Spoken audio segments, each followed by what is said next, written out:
मैं जनता दल की तरफ से, अपनी तरफ से, बिहार के लोगों की तरफ से भी प्रधानमंत्री जी को आश्वस्त करता हूं कि आतंक के जन्मभूमि, जहां से आतंक का जन्म हो रहा है, उस पर जो जरूरी कार्रवाई आप समझते हो वो कार्रवाई कीजिए।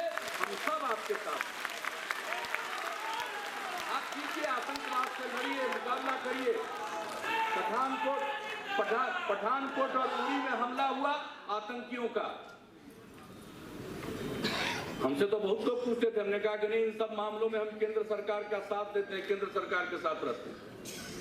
चाहे सामरिक नीति हो, विदेश नीति हो, देश की सुरक्षा का सवाल हो, जिसको भी केंद्र की सरकार चलाने का मैंडेट मिला है उसका साथ देना चाहिए, उसका समर्थन करना चाहिए।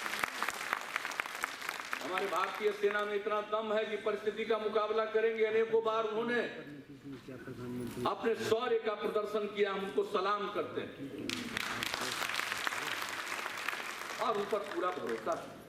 तो केंद्र की सरकार ने जो भी कदम उठाया उसको काउंटर करने के लिए सर्जिकल स्ट्राइक का देश के माननीय गृह मंत्री जी ने मुझको भी जानकारी देने के लिए आदरणीय राजनाथ सिंह जी ने फोन किया और जानकारी दी।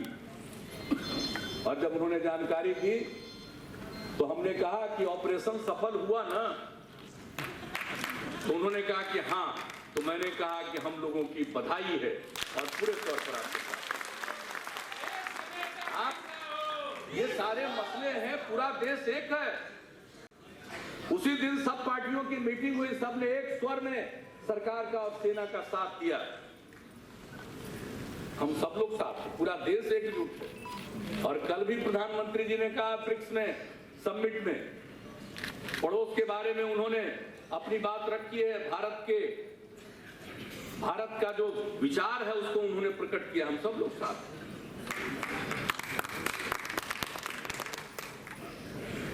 लव लेटर मत लिखिए, पाकिस्तान को उसी की भाषा में जवाब दीजिए।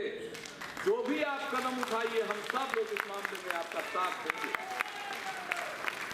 इस मामले में हम लोगों की राय बहुत स्पष्ट है, उसमें अगर मगर नहीं है।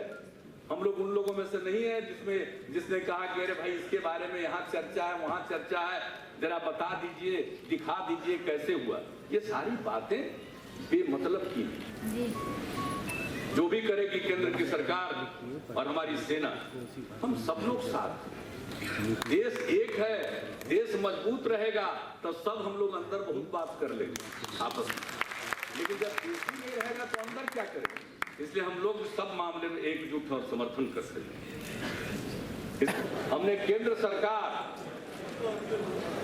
और अपनी बहादुर सेना को इस कार्रवाई के लिए बधाई दी है। और उसके बाद अगला वाक्य है, आतंकवाद के विरुद्ध लड़ाई एक राष्ट्रीय मुद्दा है और इसे देश की अंदरूनी राजनीति का विषय नहीं बनाना चाहिए। ये जनता दल का प्रस्ताव है, स्टैंड है। अंग्रेजी में the fight against terrorism represents a national resolve and should not become a subject for internal politics. इस पर अंदरूनी राजनीति नहीं होनी चाहिए। हम लोग पूरे तौर पर केंद्र के साथ हैं, सेना के साथ हैं।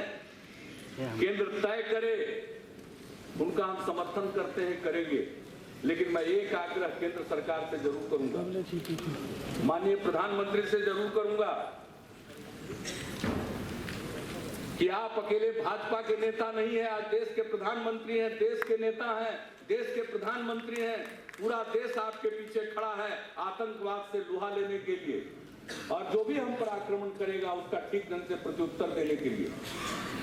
और ये राष्ट्रीय मुद्दा है, पूरा राष्ट्र एक है। मैं एक ही विनम्र प्रार्थना करूंगा कि अगर कोई इस मसले को अंदरूनी राजनीति का, देश की अंदरूनी राजनीति का हिस्सा बनाना चाहे तो उसको रोकिए। अगर कोई पार्टी होर्डिंग लगाकर इस बात के लिए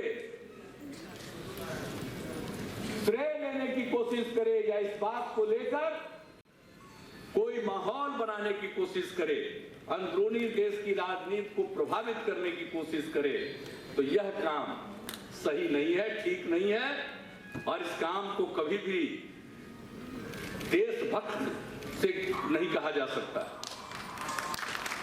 देशभक्ति युक्त कार्यक्रम यह नहीं है। इसलिए मैं एक आग्रह करूंगा कि जो पार्टी भी ऐसा करे इन राष्ट्रीय मुद्दों को जिस पर पूरे राष्ट्र की एकता है, उसको अगर देश की अंदरूनी राजनीति का अंग बनाना चाहे, देश की अंदरूनी राजनीति में फायदा उठाना चाहे, वैसे पार्टियों को आप रोकिए। और ये काम दूसरे को नहीं करना है, आपको ही रोकना है। आप लखनऊ में जय श्री राम बोलते हैं, हम लोगों को क्या इतराज है? हर जगह बोलता है जय श्री राम, हम लोग कोई इतराज नहीं है। लेकिन उधर आप जय श्री राम बोले और तुरंत प्रवीण तोगड़िया का बयान आ गया कि मंदिर बनवा दीजिए जल्दी। हम लोगों को कुछ नहीं कहा, आप बोलिए, लेकिन जैसे ही बोले वैसे ही प्रवीण तोगड़िया जी का बयान आ गया कि मंदिर तुरंत बनाइए। तो कोई पूछेगा? रामलला हम आएंगे, मंदिर वहीं बनाएंगे, तारीख नहीं बताएंगे, जब जब चुनाव आएगा तो मुद्दा छिड़ेंगे। ये मामला क्या है क्या मामला? ये बीच बीच में जब जब चुनाव आता है तब तब ये मुद्दा उठ जाता है, क्या मामला? अरे भाई, सबका साथ सबका विकास, जो वोट मिला उसके हिसाब से काम करिए।